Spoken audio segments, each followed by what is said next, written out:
Hi guys, it's Manny here again, and welcome back to another episode of Embroidery Hub. On today's episode, we're going to cover the topic of what to do after breaking needles. Now, this is going to be more particularly focused on hats. Essentially, it's the same thing whether it's a flat or a hat. However, with hats, there's a few more steps that have to be taken, and of course, with hats, it's what actually tends to break needles more often just because it's a bit more structured, but it's essentially the same thing. Now, before getting into it, you always want to make sure that you actually cover your basics before following any of the steps that we're about to cover. And what do I mean by the basics? Well, basically making sure that you're using the proper size needle. If you're embroidering on caps, you want to make sure that you're using either a size 12 or 14 needle. That is what you should be using. If you're using 11, chances are that's the reason why you're probably breaking needles. So yeah, making sure that you have the right size needle. Aside from that, perhaps maybe the material that you're embroidering on needs a sturdier needle. So perhaps maybe investing into a more stronger titanium needle, that can help you out as well. So you have options there, and that's just covering your basics, making sure that you're using the proper needle. Other than using the proper needle, you also want to make sure that your hooping is correct, whether that be on flats or on caps. Believe it or not, improper hooping can cause needle breaks. So just make sure that you've covered the hooping and that it's actually hooped onto the cap driver itself properly or the flat. And when it comes to hooping, backing is important as well. Improper use of backing can also cause needle breaks. So all of these things are your basics, things that you want to make sure that you cover and you check before proceeding with any of the next steps moving forward. Now, one of the first things that you can do when it comes to breaking needles on caps, assuming that you've already covered all of your basics, is actually lowering the cap driver. So what lowering the cap driver does is that it actually forces the cap to sit lower, meaning it'll be more pressed against the needle plate, which would cause it to be much more sturdy, give you a much more flatter surface, and giving it more stability, which reduces the risk of actually breaking needles. And so the way that you actually lower the cap driver is that you're gonna need to turn the machine off first.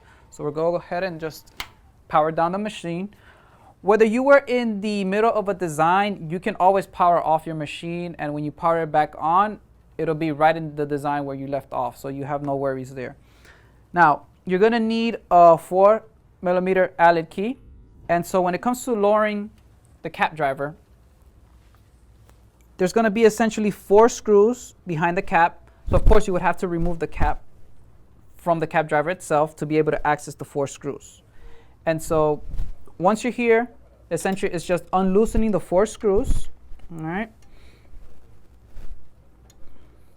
Now, if you have a key that's a bit short like this one, a set of pliers can help here to help extend that reach and just get a good grip to actually loosen it up. All right, there we go.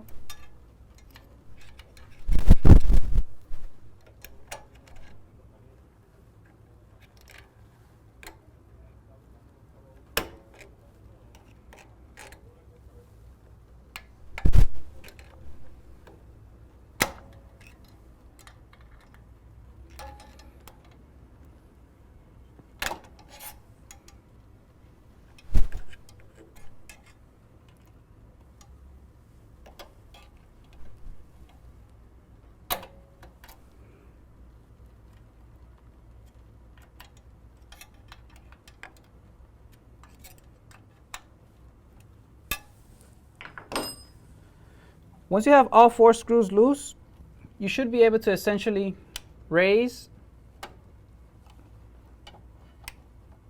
and lower the cap driver. As you can see here, it's just easily to raise and lower. Now, how far are you going to raise it and lower it? Well, that's where this screw here comes into play. So I'm going to go ahead and remove the cap driver just so I can show you guys. And now, as you can see, on the inside of the cap driver, there's a section here that has these screws that actually hold down the clamp. Basically, what you're going to be doing is that when you have the cap driver on the needle plate, what you're going to be doing is that you're going to be rotating the cap driver from left to right, paying attention to those needles, making sure that they get as close as possible. So basically you're lowering the cap driver, we're pulling it down because it's loose, but only enough so that it actually doesn't, those little screws don't crash onto the needle plate. You're gonna get a much better view if you see it head on from this side, at this angle, viewing the screws in there. As you rotate it, I can clearly see that it's not touching the needle plate, because if it touches the needle plate, then it's just gonna grind and it's gonna cause it to get stuck. So that's basically how low you wanna get, as far low as you can get without that hitting the needle bar. And that's the reason why we turned off the machine, because you can only rotate this left and right when the machine's powered off. So once I see that that's a good spot and I'm in the clear, then I'll go ahead and just screw back in the cap driver.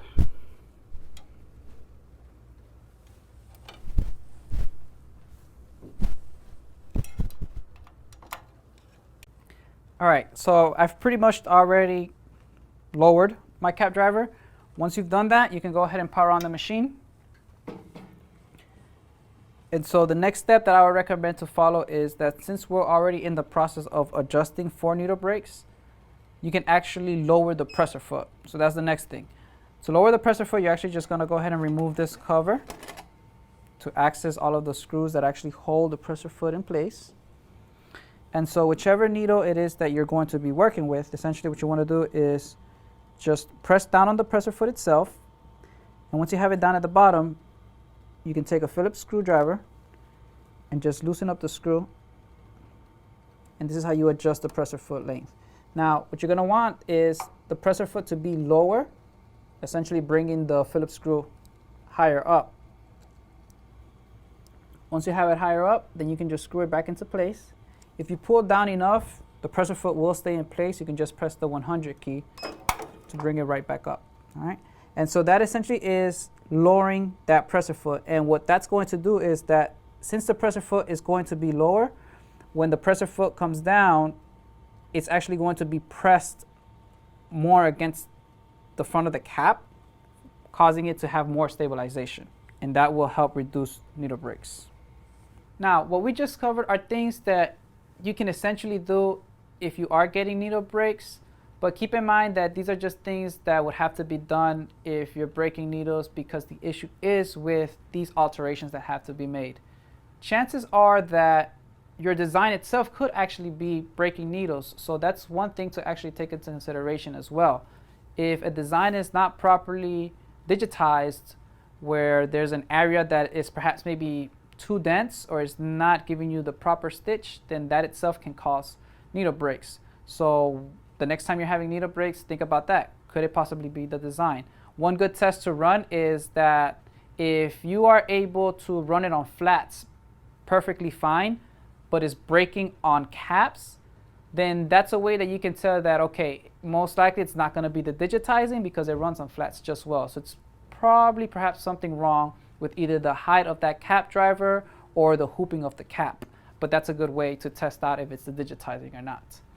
And if all else fails, you know, it could be that the needle was just dull. At the end of the day, these needles over time do wear out, and after repetitive use, they just tend to break. So that could be the ultimate factor of why you're actually breaking needles.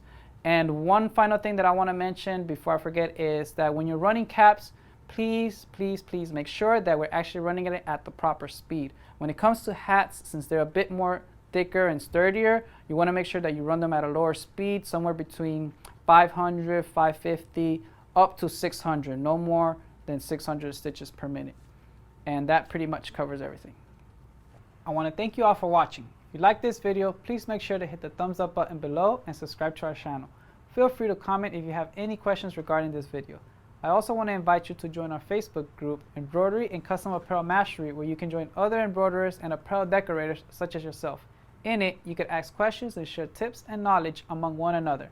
And for any additional information about our products or services, you can visit www.ricoma.us. You'll find all these links I mentioned in the description below. Again, thanks for watching, and I'll see you back here next time.